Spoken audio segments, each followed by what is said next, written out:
Well, it seems there was some respite from the haze today. After several days of unhealthy and hazardous PSI levels, Singaporeans were greeted with blue skies this afternoon. The PSI fell to 85 at 4 p.m. and stayed below 80 in the late afternoon and early evening. That came as a surprise. In the morning, the PSI hit the hazardous level, peaking at 326 at 10 a.m. But in the mid-afternoon, the sun shone through and PSI levels took a sharp drop. But does this mean blue skies are ahead and hazy days are over? Well, NEA officials say let's not jump the gun.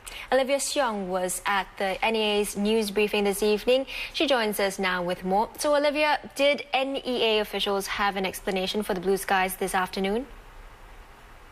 It was definitely a pleasant respite from the haze this afternoon when Singaporeans were greeted with clear blue skies, but it still may be a bit too early to cheer because the National Environment Agency says this respite may be temporary.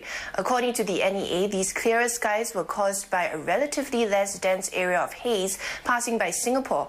For tomorrow, hazy conditions can still be expected as dry winds blowing from the southwest or west persist. Authorities are projecting that the 24-hour PSI for the next 24 hours will be in the very unhealthy band. That's between 200 to 300. So they're advising vulnerable groups like the elderly, children, and people with chronic lung and heart diseases to avoid all outdoor activity tomorrow and to wear an N95 mask if prolonged outdoor activity is unavoidable.